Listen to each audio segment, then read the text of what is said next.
Hey friends, welcome to another DIY corner. Today it's going to be a really quick one. I cut myself recently with the blade of my Ningxia blender. It was all the way up high in the cabinet, and when I opened it, it fell. And even though I kind of stepped back, it got my thumb on the way back, on the way down. And then 2 days later, I burnt my finger in the oven. I was putting the bread in.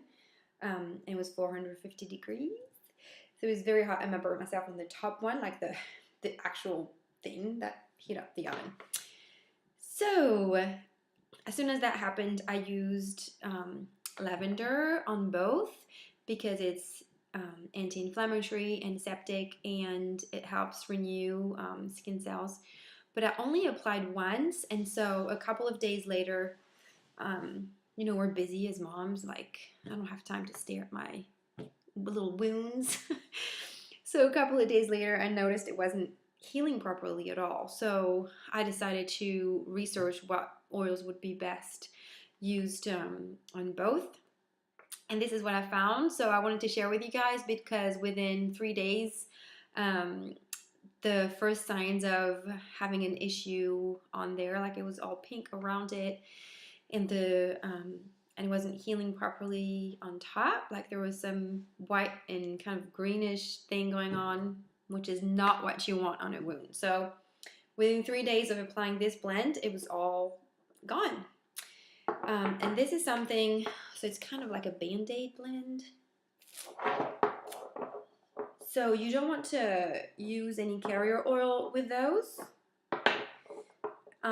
And you don't want to use a roller bottle either, because when you rub it in, the ball will go back inside the container, the little roller bottle, and so whatever was on your skin that's causing an issue will go in the roller bottle, and then you'll reapply it next time. So it's kind of, you want a dropper for that. So you can either use an old empty essential oil bottle, or you can use these tiny ones because they have a dropper. So these came in your kit, and they have a top like that, little dropper. So that's super easy, just one drop.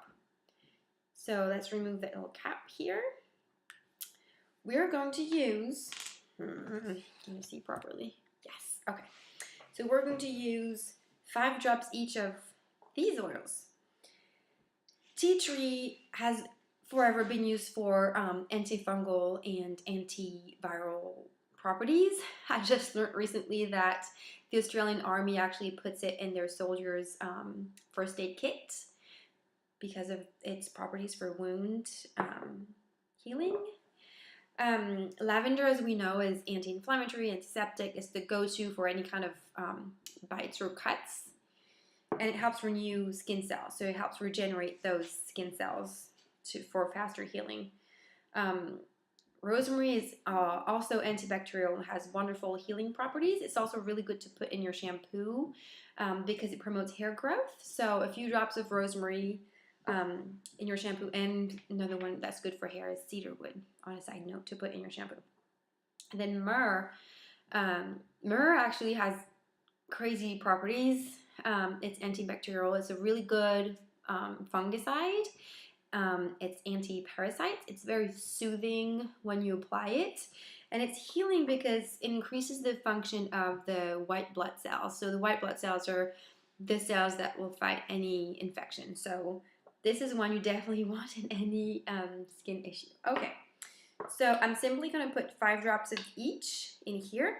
This should contain around 20 drops because, or 40 drops, because it's a 2 ml bottle, I think, if I remember correctly.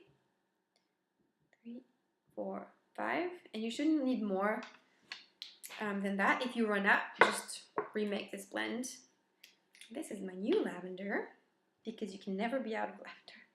1, 2, 3, 4, 5. Normally I don't really count, but for this one I count because I want it to be exact and to do the right thing on my cuts.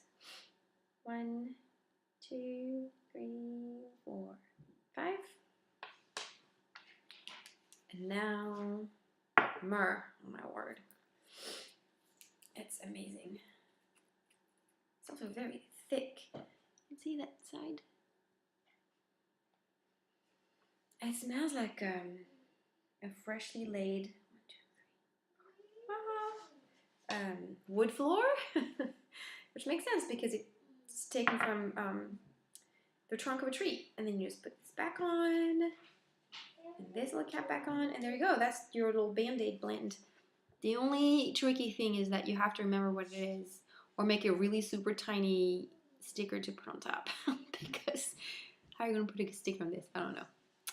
Super useful. It really literally saved. So because I got to it too late, I don't know if you can still see, still a little bit of a scar there, but if I'd done it earlier, there wouldn't be anything. I just waited too long. So don't wait. Get to your little cuts as soon as you can. And also don't wear a Band-Aid on top of it unless you absolutely have to, because when you wear a Band-Aid, it helps keep the humidity on your cut or little wound. And humidity is really good for bacteria growth, which we're trying to avoid. Have a great day. Bye.